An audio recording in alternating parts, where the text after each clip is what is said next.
Taste the Daily. Taste the Daily. ಬೆಂಗಳೂರಿನಲ್ಲಿ rowdy sheeter ಬಿಕ್ಲು Shiva ಕೊಲೆ ಪ್ರಕರಣಕ್ಕೆ ಸಂಬಂಧಪಟ್ಟಂತೆ ಬೆಂಗಳೂರಿನ ಪೊಲೀಸರಿಗೆ ನಿತ್ಯವೂ ಚಳ್ಳೆ ಹಣ್ಣು ತಿನ್ನಿಸ್ತಾ ಇದ್ದಾನೆ ಆರೋಪಿ ಜಗ್ಗ ಅಲಿಯಾಸ್ ಜಗದೀಶ್. ಪೊಲೀಸರಿಗೆ ಚಳ್ಳೆ ಹಣ್ಣು ತಿನ್ನಿಸ್ತಾ ಟೂರ್ ಹೊಡಿತಾ ಇದ್ದಾನೆ. ಬ್ಲೂ ಕಾರ್ನರ್ ನೋಟಿಸ್ ಕೊಟ್ಟಿದ್ರು ಕೂಡ A1 ಜಗದೀಶ್ ಡೋಂಟ್ ಕೇರ್ ಅಂತ ಹೇಳಿದ್ದಾನೆ. ದೇಶದಿಂದ ದೇಶಕ್ಕೆ ಜಂಪ್ ಮಾಡ್ತಿರುವಂತ ಆರೋಪಿ ಜಗ್ಗ ಒಂದು ತಿಂಗಳಾದರೂ ಕೂಡ ಪತ್ತೆ ಇಲ್ಲ. ಬೈರತಿ ಬಸವರಾಜ್ ಅವರ ಆಪ್ತ ಅಂತ ಹೇಳಲಾಗಿತ್ತು. ಆತನ ಮಾಹಿತಿಯನ್ನು ಸಂಗ್ರಹಿಸ್ತಾ ಇದ್ರೆ, ಆತನ ಟೂರ್ ಪ್ಲಾನ್ ನೋಡ್ತಾ ಇದ್ರೆ ಮೊದಲೇ ಆತ ಎಷ್ಟರ ಮಟ್ಟಿಗೆ ಪ್ರಿಪೇರ್ ಆಗಿದ್ದ ಅನ್ನೋದು ಗೊತ್ತಾಗುತ್ತೆ.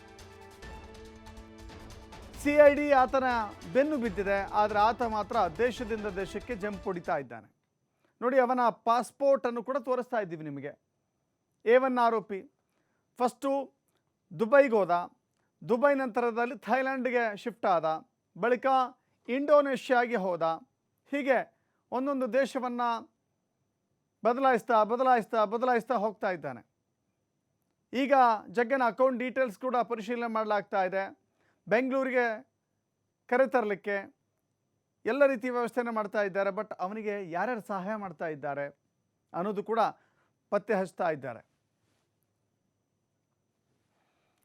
ಇದೇ ವಿಚಾರವಾಗಿ ಮಾಹಿತಿಯನ್ನು ನೀಡಲಿಕ್ಕೆ ನಮ್ಮ ಪ್ರತಿನಿಧಿ ಸಂತೋಷ್ ಪಟೇಲ್ ನೇರ ಸಂಪರ್ಕದಲ್ಲಿ ಜಾಯ್ನ್ ಆಗಿದ್ದಾರೆ. ಸಂತೋಷ್, ಒಂದು ಕಡೆ ಈ ಹಿಂದೆಯೂ ಕೂಡ ಬೇರೆ ಬೇರೆ ದೇಶಗಳಿಗೆ ಅಲೆದಾಟ ನಡೆಸಿದ್ದಂಥ ಪ್ರಜ್ವಲ್ ರೇವಣ್ಣ ಪ್ರಕರಣವನ್ನು ಕೂಡ ನೋಡಿದ್ವಿ. ಆಗಲೂ ಕೂಡ ಇಂಥದ್ದೇ ನೋಟಿಸನ್ನು ನೀಡಲಾಗಿತ್ತು. ಇದೀಗ ಈ ಜಗ್ಗನಿಗೆ ಸಹಾಯ ಮಾಡುವಂಥವ್ರು ಯಾರು, ಜೊತೆಗೆ ಯಾರು ಆತನ ಮೊದಲೇ ಎಲ್ಲ ಫಿಕ್ಸ್ ಮಾಡ್ಕೊಂಡಿದ್ದ ಅನ್ನೋದು ಇಲ್ಲಿ ಗೊತ್ತಾಗುತ್ತೆ.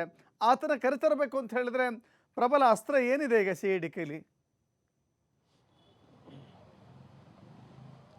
ದಶರಥ್, ಈಗಾಗಲೇ ಏನು ಜಗ್ಗನ ಪೂರ್ವಪರವನ್ನು ನೋಡಿದ್ರೆ ಪ್ರತಿ ಬಾರಿ ಕೂಡ ಯಾವುದೇ ಒಂದು ಕ್ರೈಮ್ ಆಗುವ ಮೊದಲೇ ಆತ ದೇಶವನ್ನು ಬಿಡುವಂಥದ್ದು, ಇಲ್ಲ ಊರನ್ನು ಬಿಡುವಂಥ ಕೆಲಸಗಳನ್ನು ಕೂಡ ಆತ ಮಾಡ್ತಾ ಇದ್ದ.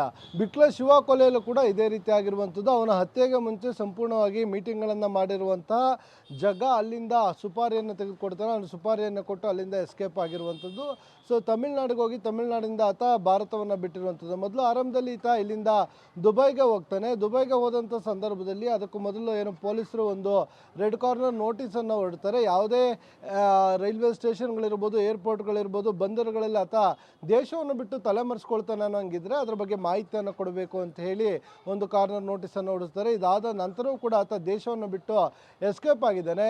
ಈಗ ದುಬೈನಿಂದ ಆತ ಅಲ್ಲಿಂದ ಥೈಲ್ಯಾಂಡ್ಗೆ ಹೋಗಿದ್ದಾನೆ ಅನ್ನೋ ಮಾಹಿತಿ ಇರುವಂಥದ್ದು. ಯಾವಾಗ ಥೈಲ್ಯಾಂಡ್ಗೆ ಹೋಗಿದ್ದಾನೆ ಅನ್ನೋ ಮಾಹಿತಿಯನ್ನು ಬೆಂಗಳೂರು ಪೊಲೀಸರು ಕಲೆ ಹಾಕ್ತಾರೆ. ಪೊಲೀಸರು ಕಲೆ ಹಾಕಿದ ಬೆನ್ನಲ್ಲೇ CID ಪೊಲೀಸರು ಇದಕ್ಕೆ ಸಂಬಂಧಪಟ್ಟ ಹಾಗೆ ಬ್ಲೂ ಕಾರ್ನರ್ ನೋಟಿಸನ್ನು ಕೂಡ ಹೊರಡಿಸ್ತಾರೆ.